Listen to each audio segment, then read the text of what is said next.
I'm trying to make a game that basically is very much like the Backrooms, if you've ever heard of that creepypasta, which is basically an internet fad that was actually really popular a couple of years ago. I'm going to start using inspiration from it for my game because it's a really cool horror concept that basically combines nostalgia from your past.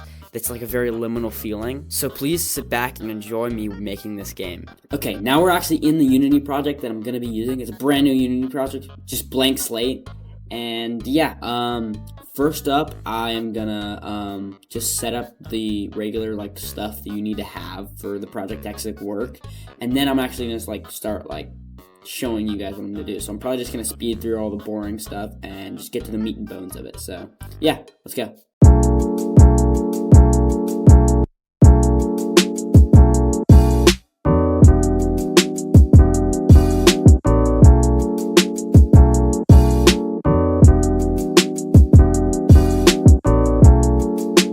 Okay, now that all the boring stuff's kind of done, I'm going to add in the Gorilla Player, and then we can actually start building the map. So I'm just going to do that really quick.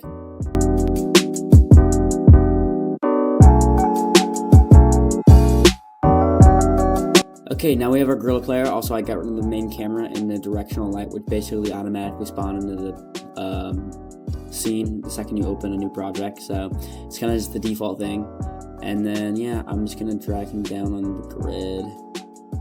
Can I get a better angle of like what I think sizing's gonna be?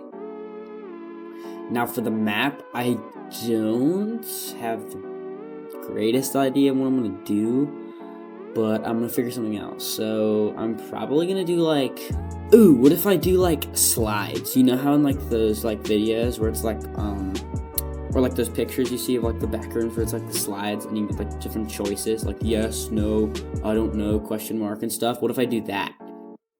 That'd be kind of like fun, right? I think I'm gonna do that.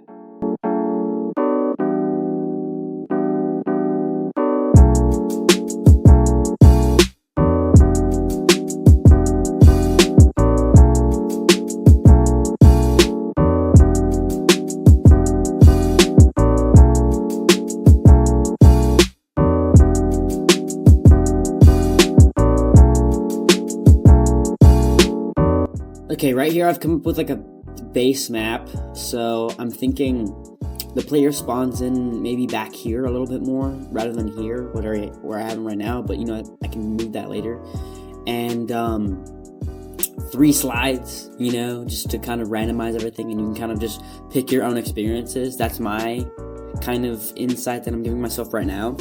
And then I'm just thinking this would be just normal stuff you'd see in a regular just fan game type of thing. I'm gonna do Gorilla Tag movement, by the way, if that's not already clear, or yeah. Yeah, so there's gonna be little like rooms. Actually, let me bump my FOV up real quick. I like having 100 FOV. It's kind of nice. I feel weird without it, but yeah. So I think this is looking actually pretty good so far. I don't know what I'm gonna do for the slides. I might just do like a model or something. I don't know, something pretty base, you know.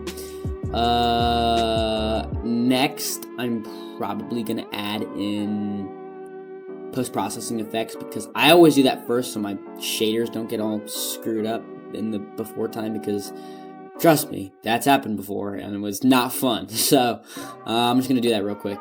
So BRB when it happens. What am I talking about, bro? Just do the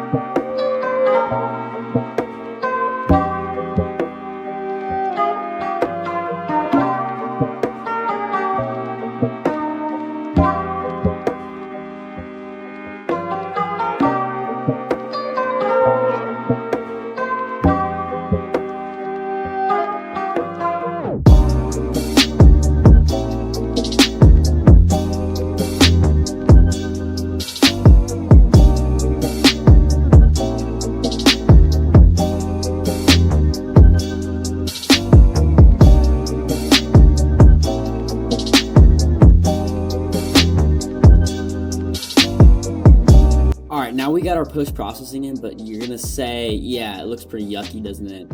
Yeah, that's because I haven't added the bake lighting yet. So it's actually not, I mean, the post-processing is there, but we don't have the lighting yet. So once I add the lighting, trust me, it's gonna look a billion times better.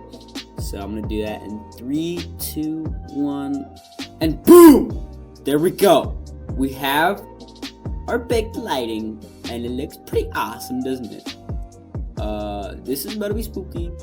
I didn't add lights over here, so just like spooky over here. But you know, that's okay. So we got our lights in, and we're just gonna add slides here, and then I'm gonna mess with this later. But honestly, I think that's pretty good for a first video. So if you watch this all the way through, if you're like here right now, then that's awesome. Like, thank you very much for the support, and I love you guys. So bye bye.